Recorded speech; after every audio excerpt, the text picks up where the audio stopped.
Ojai, how's it going? This is episode 69 of Low Profile. I'm your host and producer, Mark Lee Morrison, and today we're going to be hanging out with one of my very favorite up-and-coming, I guess you could say, country singers, Austin Leonard Jones. Austin, like the city he's named for, is from Texas, which you'll be hearing more about in a bit, and currently calls Southern California his home. When you wake up in the morning with no way to hold your head that just don't hurt, it's a cup of coffee pouring and a younger woman crying in her skirt. No, you're just a dreamer, you still have to punch the clock and go to work. Sorry entertainer, nobody understands how much it hurts. Don't cry, Sylvia, everything and everyone comes to an end. Don't cry, Sylvia, someday man and ape will meet again as friends. In the past year, he's released 4 albums on cassette tape, a live record, a collection of new songs called Dead Calm, and a 10-year retrospective in 2 volumes called The Wonder Years of Austin Leonard Jones. He's the guy who helped me facilitate my Season 1 interview with Bobby Frank Brown, one of the most popular episodes I put out to date. And since then, I've discovered Austin's albums and literally cannot stop listening and singing along. I rank him alongside my favorite American songwriters, right up there with Kristofferson and David Berman and, Stephen Merritt. You might have heard his live performance and interview a few months ago from the Scherler Sundays concert series. If not, you might want to check that out after this to get a double dose of goodies from this guy. Today, we're talking tour stories, hanging out in Mexico, veggie burgers, the Beach Boys, and riding around in the pickup with his best friend, Shenandoah.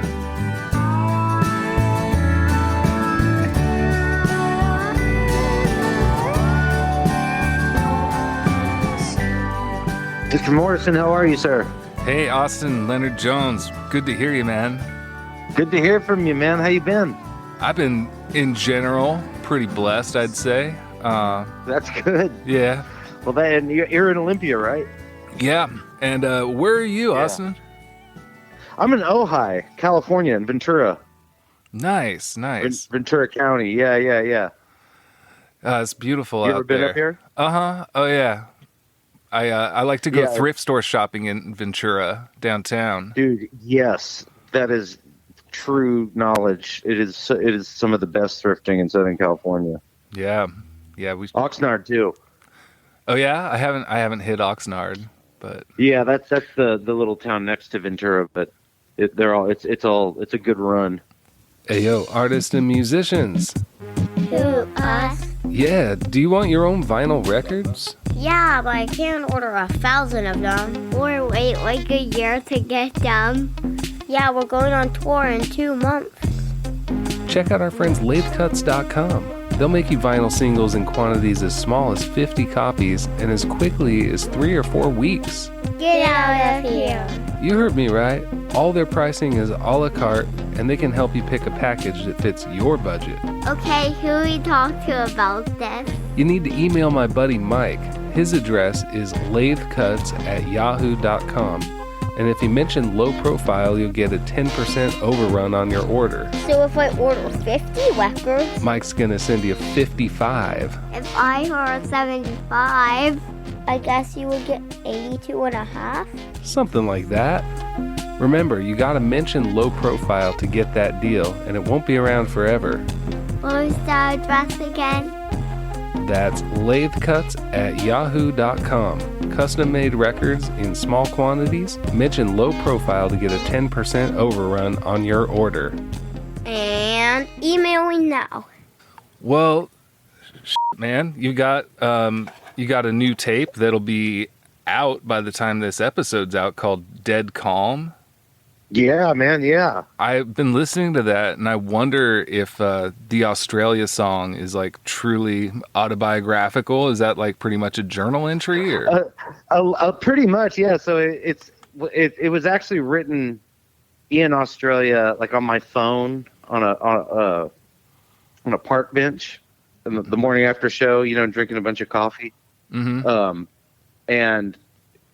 kind of shelved because I went inside and I played it for the guys, and they were like, I think kind of thrown off by the straightforwardness of it and the immediacy of it, and I was more self-conscious then about what other people thought than I am now, and so I kind of shelved it. And then when I was doing this, I was like, I really like that, and I really want to do it, and it's funny to kind of look back on it, but it basically is kind of a journal entry with some exaggerations and to fit the cadence and rhyme.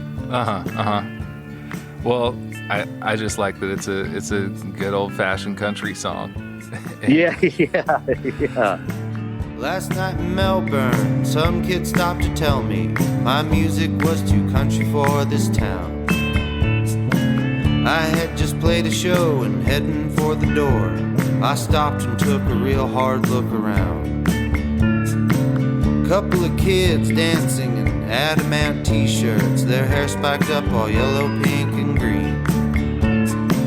I had to laugh, there I was, 34 years old, trapped inside another teenage music scene. When we got to Perth, I busted laughing at the band, trying so hard to make everybody cry. Singer was whining, wailing like a fish, like a weak and watered down Ian Mackay. Nobody noticed that the 80s were all gone. We were pretty far from Washington, D.C. So I picked up my guitar and I tried to laugh it off. Here I go, another teenage music scene. So I just love country music. I always have. I've lived it my whole life. It's just something that's always been there, and I've always wanted to explore it more, and this was a way for me to begin that. I'm probably going to do it again for a few more albums. And you lived there, right? In Texas. Yeah. I'm from Texas. Yeah, I grew up in Texas. My family's been there a really long time, from San Antonio. Nice. Yeah, I was just watching Heartworn Highways the other night. Oh yeah. Yeah. Got a lot of love for Texas. Jerry Jeff, who I kind of hear in your stuff a little bit. Yes, definitely. I mean, he's a big influence, and a influence from young days. He's good for kids, I think. And just always loved him and his stuff. But he's I would say he's a direct influence for sure. What brought you to Ojai? I really wanted to live in California, and I can't handle Los Angeles. And I'd been to Ojai, and I like Ventura very much. And I just found a place on Craigslist one day that was kind of perfect and affordable. And so I took it and just left. Never came back. Did you already live on the West Coast when you wrote Surf Motel? No, but I was doing a ton. All the touring I did, like when I met you in Olympia, was all West Coast based. My music has not crossed the Mason-Dixon line. I've played in the South a little bit, and then mostly lots of West Coast. So I spent a ton of time driving up and down the West Coast. The day they teach the 8 to write, that's the day I'll make my home out west. They don't need me in the movies, and nobody buys my records now, I guess.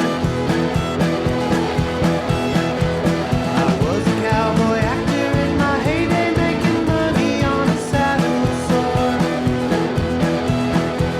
They killed me off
Texas, and the closest town across the border from you, I'm assuming, was Juarez, because you wrote a song about Juarez. Yes, it's not the closest border town, but it fit the song the most, and it was more specific. It was more about a kind of cowboy movie director, Western movie director gone off the rails, or a cowboy movie actor who's lost his job and lost his money and is alcoholic and addicted to drugs, and decides to cross the border from El Paso to Juarez to drink himself to death. But it had nothing to do with the distance. It's just more, I think, fits better. Have you ever been to Juarez? I have not been to Juarez, and I've been to El Paso many times.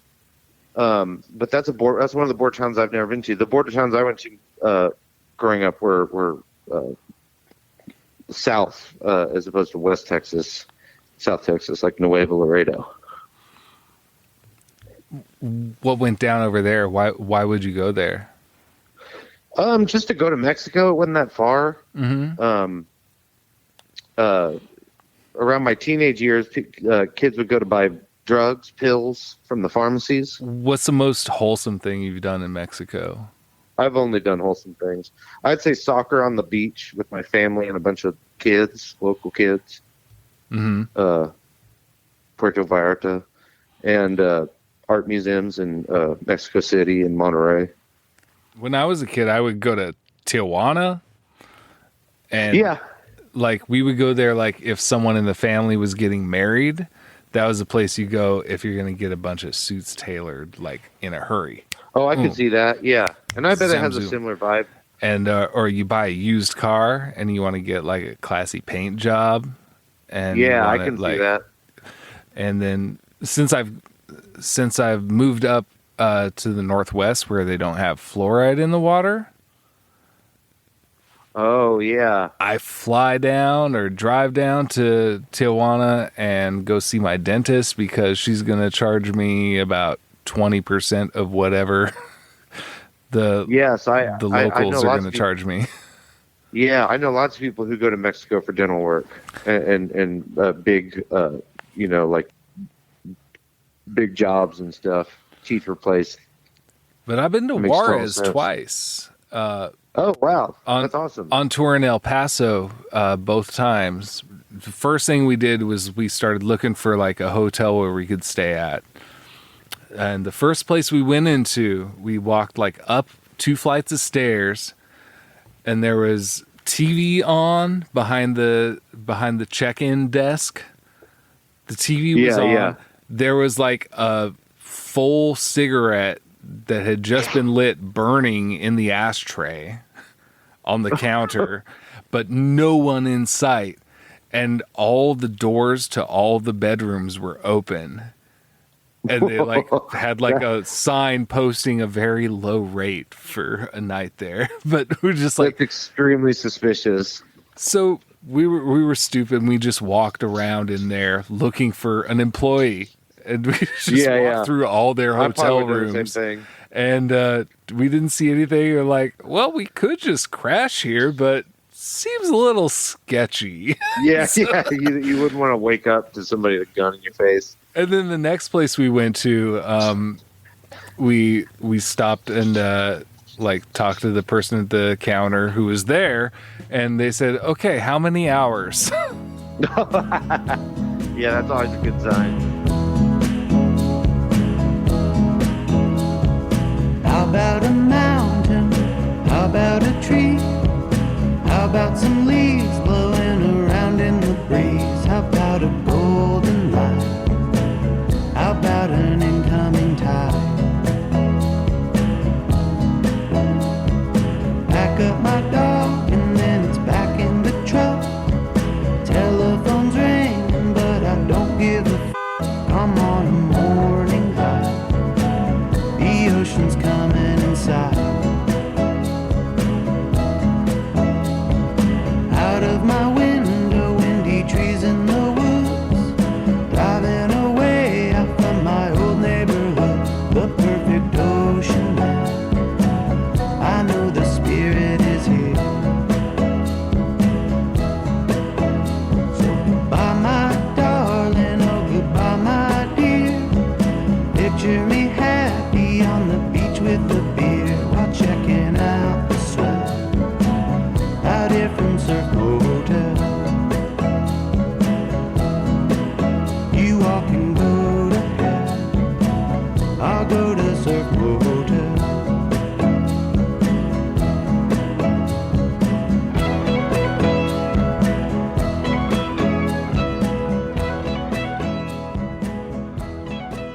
Hotel, man, that tune kind of evokes to me like the things I feel when I listen to like 70s Beach Boys.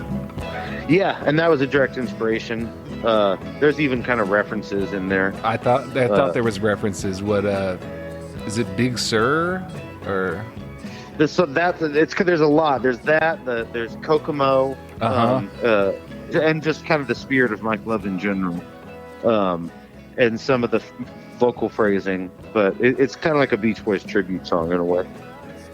The Mike Love version of Beach Boys is playing like just up the road a piece from here later this summer. You think we should go? Oh yeah, probably. I think it's got like John Stamos and Mark McGrath from Sugar Ray. Oh, I heard about that. I'm always joking that like when we take like people our age take our grandkids to go see the Beach Boys, Mark McGrath and John Stamos are going to be the only original members. Yeah, probably. And they'll have holograms for the rest of the guys. Right. Those are gonna be Mike cheap. Love has some horrible political opinions, but I'm not on the hate Mike Love train. I think he's kind of brilliant and underrated songwriter. And he's just such a jerk and an unlikable person. He's probably still paying off a lot of divorce settlements and, the payments on houses. I just love the Beach Boys though. And I'm glad I wasn't incorrect in interpreting. No, you weren't incorrect Yeah. at all. No, that's a spot on. And I wasn't trying to hide it. It's, they're important to me, and they're part of, even the reason why I wanted to live in California, I wouldn't say is because of the Beach Boys, but they're part of the mythos that surrounded the kind of lore. Yeah, they just romanticize California so hard. Exactly. Yeah. And even historically, I put them up there with anything else that has something to do with California history. And they're just ingrained. And so, they're important. You've done some other sort of tribute things that were pretty deliberate, I'd say. What's that song about Skip Spence? Yes, King of the Coast. Right. Yeah, and the same thing that kind of has some melodies for "I'll Come to Meet Her" off the record, or his only album. Mm-hmm. It's not the exact same, but I kind of took the pattern that he was doing. Skip was not at home when I approached a woman there, confided in me that Skip was acting strange, nearly deranged, smashing all his instruments, giving away his things. A Skip grew out his hair and shaved off half of his beard. I think you nailed the drums. Like that was what like really like sealed the deal. I'm like, okay, yeah, I know exactly what's going on here. Exactly. Yes. It's kind of like, but I like doing stuff like that. And it's a way of, kind of putting myself up there with my favorite guys. Yeah. And it's like fun Easter eggs for nerds. Definitely. Yeah. Or other fans. Well, and I make friends that way because people will pick up on that, and then, you have a new homie. One of the songs that has really been haunting me since I've been digging into your work is the Turkey Vulture. And like we've been talking about California, that song like totally puts me in like, 1970s Laurel Canyon scene. Well, I appreciate that.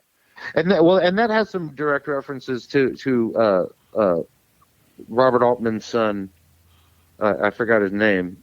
The MASH, who wrote the MASH theme as a teenager. Oh yeah, Suicide is Painless? Suicide is Painless, yes. What a pretty song with a very morbid.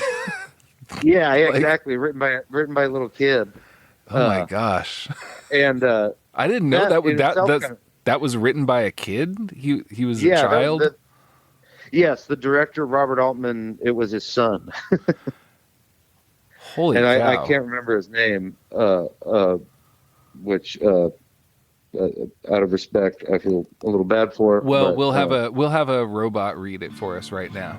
Okay, yeah, exactly. Perfect. Throw that in. Michael Altman. I could put in sound effects whenever you want to, if you want to cue me, like Oh yeah, okay. If I think of something, I'll trombone let you know. slide or Yeah. or a ding ding I ding. love that.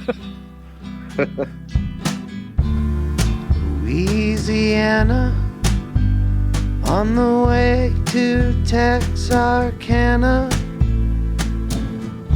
blending the scenery to one.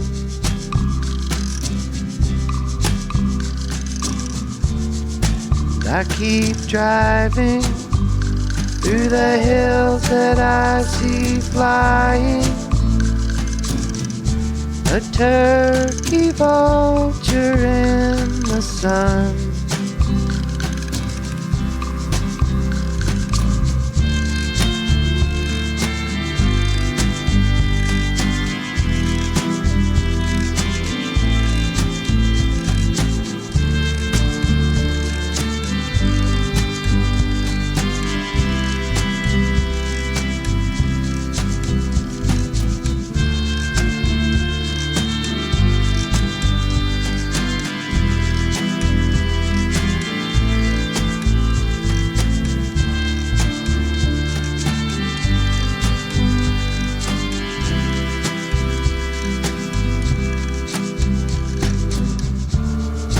Tuscaloosa, there's a one-eyed Catahoula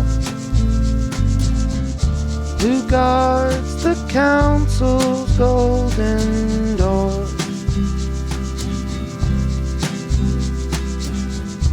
He sees the sunrise from his cabin on the hillside.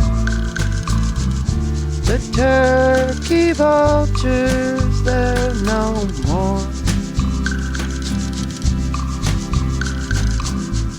Where did we get this retrospective compilation? It's the Wonder Years of Austin Leonard Jones. Yes. It's terrific. It's kind of like your decade compilation. That's exactly what it was based on, too. That was the idea. Is that right? Yep, because I made it to a decade, and I had, all the songs, and, the albums are very limited release on cassettes and, vinyl, that one vinyl and scattered 7 inches.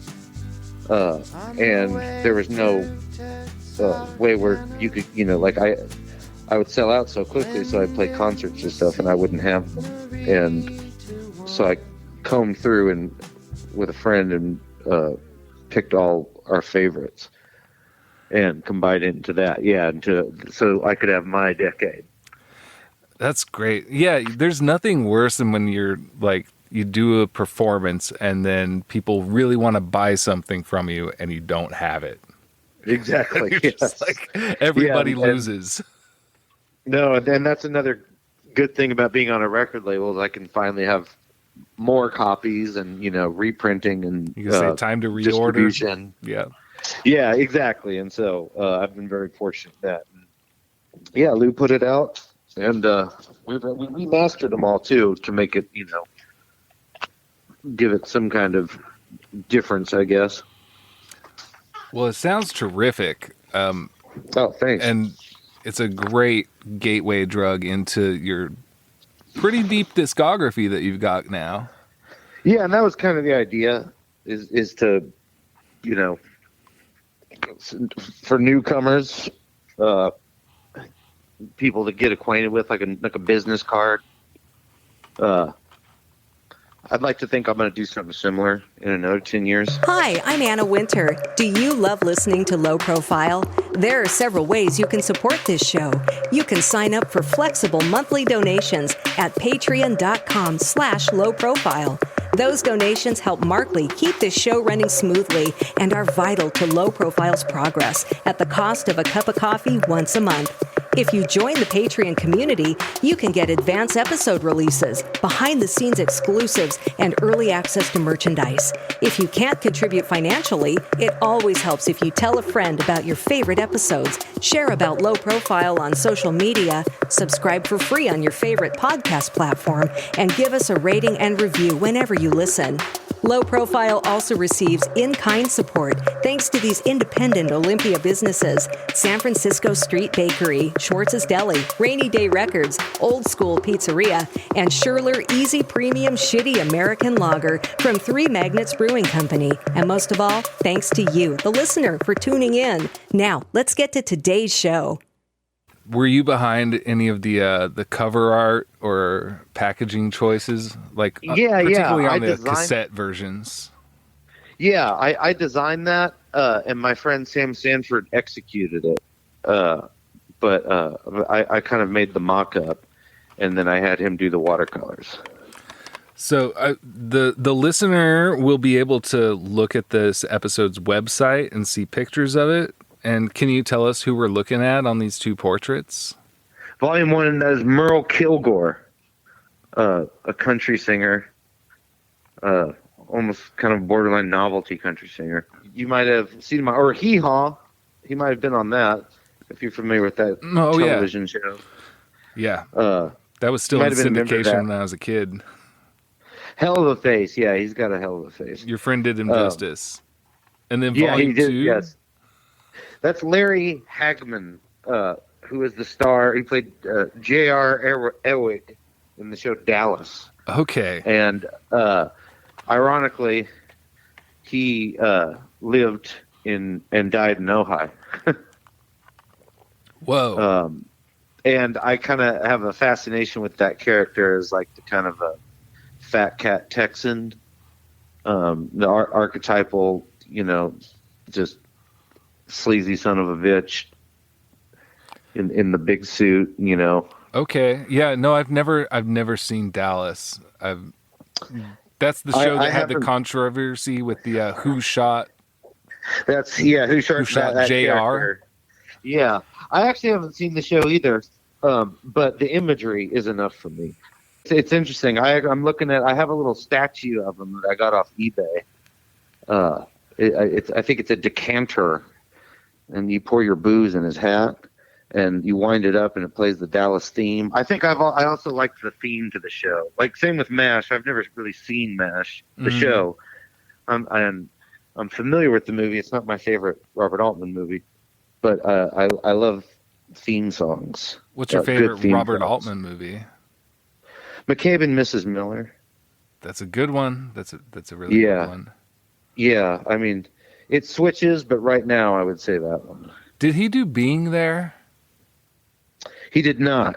Was that Hal Ashby? I think so, yes. Okay, all right. Those guys were kind of peas in a pod in my mind anyway. Yeah. Hippies. You sounded like you had a little disdain in your voice when you said that.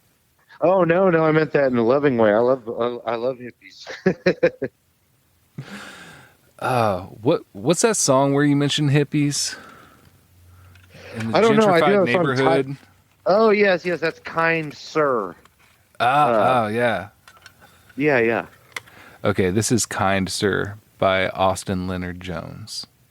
Move out west so the sun shines best, and open up a bar where a sawdust board meets major chords strung from shapely pawn shop guitars.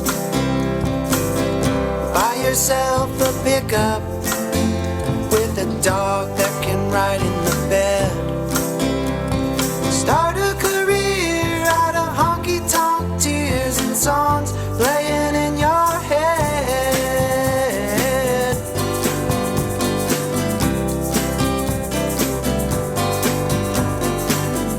You could rent out a double wide or a cabin in the woods. Live among deer or hippies and queers in a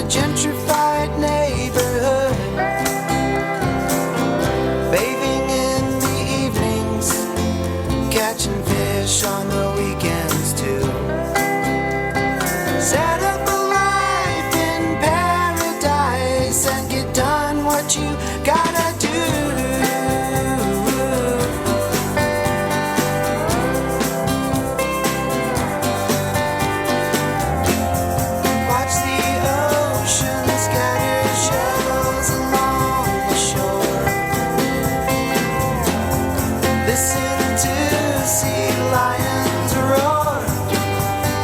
Oh, oh, oh, oh,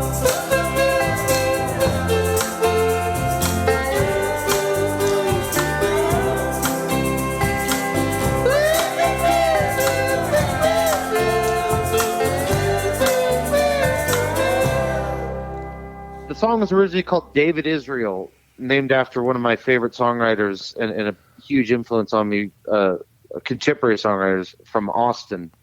Oh yeah, He was a guy that when I first moved there, one of the earliest shows when I first moved to Texas, back to Texas after college, I joined my favorite band from high school, called Gulf of Mexico, and kind of a Dinosaur Jr. Noisy guitar band. Okay. And I was really excited, really thrilled. And we played a show, our first show actually, and when David Israel opened, this guy David Israel, and he played all by himself at the guitar, just vocal, stripped down, like 6-minute story songs. And I kind of instantly was like, I'm gonna quit this band and do that. Just write my own songs, direct. And it took me a long time until my first record came out. But he was, an inspiration. That whole time he was putting out albums and kind of challenging me to do the same. And I like the fact that he just used his own name.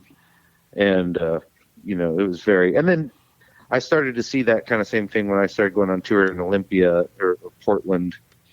And I met, that guy Adrian Orange and saw him play.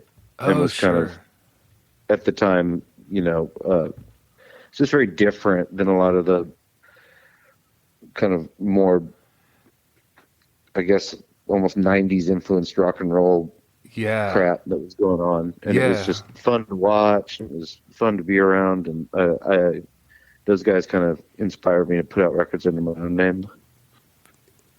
Fairly recently, you put out an album that was mostly keyboard music and like sort of dub influenced. Oh, yeah. Video Shades. Yeah, I really enjoy those sonic journeys, and it's so different from your other work, but I also can feel it bleeding into your work over your whole recording career. Yeah, I'm glad to hear that. It was an older recording actually. It was done after, I think, that album Galveston, like the week after, all by myself. Yeah. So you're like in a few days. You're in the studio with other people working together, and then you kind of get like some creative wiggles out immediately after. Yeah. I was reading a lot of J.G. Ballard and listening to Kate Bush and reading William Gibson, and I was like, I want to do like a cyberpunk kind of like movie theme album kind of a thing. And especially those books by Ballard, just I was hearing music, reading these kind of post-apocalyptic, very beautifully written novels.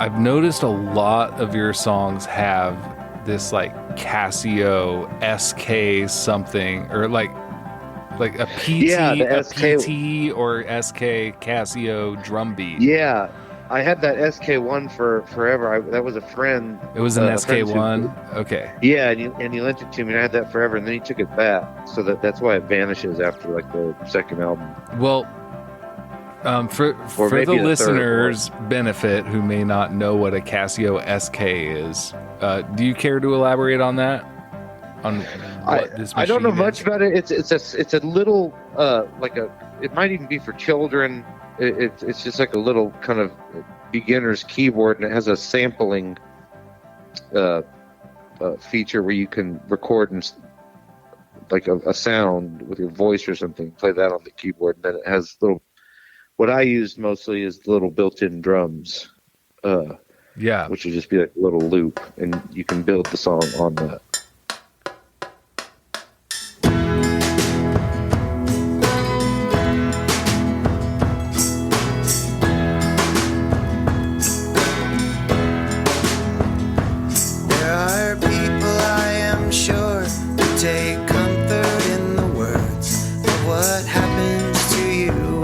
Time to die. And you have heard of pearly gates, read instructions of the faith, seen directions to the palace in the sky. But sleeping on a beach, oh, heaven is in reach. The whales out in the deep are singing softly. So in visiting a town, just hanging around, take it down, do whatever you do, godly. There are people, I am sure, who seek constantly a cure. This happens all the days I do my dancing. When you could come with me, I'm as happy as can be, and a little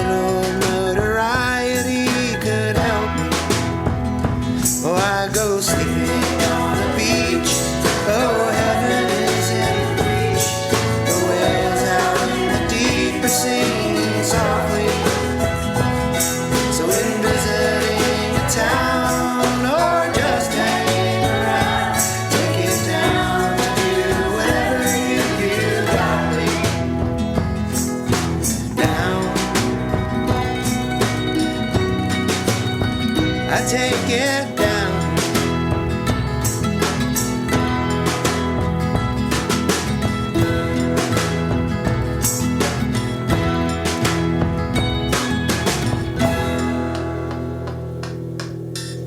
What's your first instrument, Austin? Oh, it's a nylon string guitar at like 8 or 9. Those real little ones, specifically for kids. Yeah. That's good. And just like, like O Come Emmanuel, Christmas songs, E minor. Played a lot of E minor for some reason. I also really liked, for some reason, like Something in the Way by Nirvana, like stuff like that. Just okay, yeah. So I think they're easy to play, so I played a lot of stuff like that. Polly. Sure. So you were a grunge head? Yeah, I loved heavy music, and I still do. But yeah, I'd say like Nirvana. I mean, I loved from a little kid like all the stuff my parents liked, which I also still do. And that's where like the country music and Beach Boys and Steely Dan, Creedence, Warren Zevon, Bob Dylan. But then yeah, Nirvana was kind of a breakthrough, and then that kind of turned me on to the punk rock, which then became like the sort of obsession. And then, but also twined up in that was like metal and stuff. And I still listen to all that stuff, but I'd say at 18, Mississippi Delta Blues is what just shattered everything. And I just listened to that for like 2 years straight. And then that was when I started to connect with the idea of just vocal, guitar, and lyrics, poetry. And I think maybe a collision also with David Berman. Oh, yeah. What's your relationship with the late David Berman. Well, he reminded me of those Delta blues singers, in a way.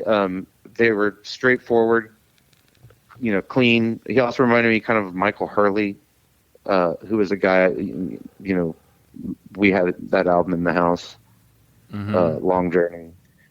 And Long Journey. I liked, Okay. yeah. And, like I said at the time I was listening, the Jesus Lizard was like on the top of my list. And so I loved the like noisy, you can't hear what they're saying, screaming music. But I wanted to write songs where I talked about stuff and you could hear me. And it was kind of, for me, the bridge to, from that to like the country tradition to like the older style, old world of music. And I was able to just find my entryway through those guys to how I was going to write songs. Because it's kind of like you play the hand you're dealt, and I wasn't dealt. Like I'd much rather be like a David Yow, Gibby Haynes type frontman, Darby Crash. But I just don't have it in me, and I can't write songs like that. Have you ever dabbled in the like I'm just gonna scream format? Definitely, yeah. And it sounds awful. I sound stupid. Thank God I never did it live. But yeah, we tried. Heavy music is really hard to make. You have to be really, really good and know what you're doing. And it's very hard to record. Yeah, it's very nuanced. That's for sure. Yeah, and so I kind of gave up. Like I said, I listened to it a lot, and I'm still a fan. But I was like, I can't write this stuff. And even going back to being a little kid playing a nylon string guitar, I was like, maybe that's just what I want. And that's still how I write all my stuff. Wouldn't you know, here comes another night parrot crashing through my life. Some screeching birds from screeching cities rob people of husbands and wives.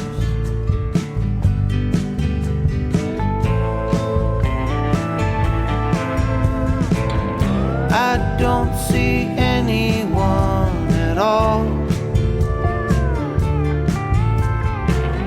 not counting drug dealers and dogs. She shot him right between the balls. Pick yourself back up and move along. You ever eat hamburgers? I have been a vegetarian since I was in my early 20s. But I'll go I eat veggie burgers. What's your favorite kind of veggie burger, like patty wise? No preference. Yeah, There's a lot on the I'm open to market all. these days. There's a lot, and it's kind of overwhelming. So Yeah, is it too much? A little bit. I mean, that's why I'm not. I have no preference. They're all good to me. Any style. I guess since you've been out of the meat game for so long, you don't really care if the meat like bleeds beet juice or something like that. No, oh yeah, the new style that they kind of make it. Yeah, They're impossible. No, they're Yeah. improbable burgers. Improbable burgers. Yeah. I think those are probably my least favorite, but I'm not. I can still deal with them. They just confuse me. Right. I often think if I order one, I often think they've made a mistake. Oh wow, it's that convincing. Yeah, exactly. Harkens I'm back that to like childhood memories. Yeah, and it's like I'm not sure. You are totally just like debunking the stereotype of a Texan man who does not swear by barbecue. Like, it's bigger than that. Yeah, Texas is really big, and it has a lot more room for different palates. Yeah, you can be a vegetarian. I eat fish, and Kyle says that means I'm a Texas vegetarian. The Kyle Field? Yeah, which I kind of like. I thought it'd technically be a pescatarian, but Texas vegetarian is better, I think. Do you still use barbecue sauce for stuff? Yeah, I would. Yeah, it's been a while, but if I was around some kind of veggie barbecue thing, I would do it. All right. Now, well, if you are going to come over for a barbecue, we are not going to get rid of our second grill that is designated for non-meat stuff. So. Oh, I also don't have that problem. It can be on the same grill. They can touch. They can be friends. I'm not a separatist. So, like, someone hands you a bacon wrapped jalapeno, you'll peel the bacon off and. Yes, sir. Yeah, I can do that and give the bacon to somebody else or a dog. Hopefully, there's a dog. Yeah, there's a dog right by me right now. Are you? You're a pet Usually haver? there's a dog. Yeah, I've had this one for almost 12 years. What? And I can't imagine life without one at this point. We grew up with dogs too. Okay. Okay. So I think I've just entered the family tradition. You want to tell me anything about your dog? Yeah, well, she's kind of busy on a toy right now, but her name's Shenandoah, Shannon for short. She's weighs about 50 pounds, very playful, likes the beach, loves road trips. She went on a tour once, a little solo tour through your area, and she's done a lot of Texas tours, little solo tours, and she loves it. She's a good companion.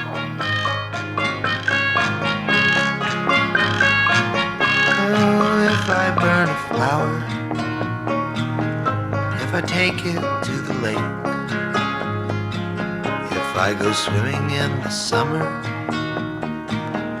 giving all the palms a shake, when I turn into the werewolf, when I turn into the bat, and hear my voice, I'll start to howl, and my wings begin to flap.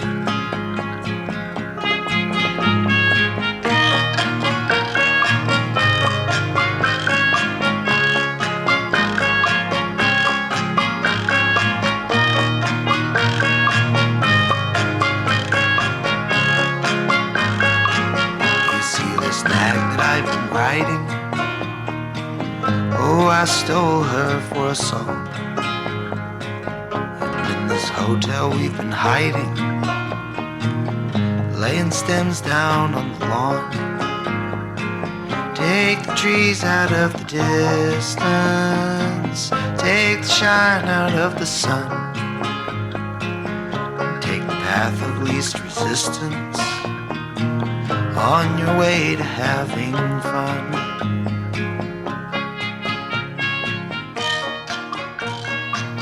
All right, Austin, we're about out of time, but have you been working on anything new? Yes, we'll be going to the studio in January of 2023 in Los Angeles to record a new record. Yes, at the Polo Club. All right. What's that all about? It'll be revealed with the record, I would say. That's just that's like a little teaser. Fair it's like enough. when movies just announce the title of the sequel. Uh-huh. And the fans have to piece it together. That's what I'm doing with this.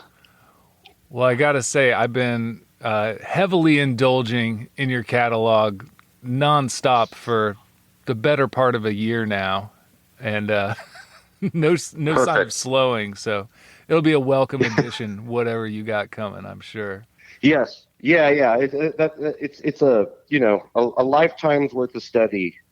Is what I'm going for. Is this with the band you've been playing live with? Yeah, it'll be with them and with some new friends. Kind of a rotating cast. There's quite a bit of us, and some more arrangements, some different new instruments.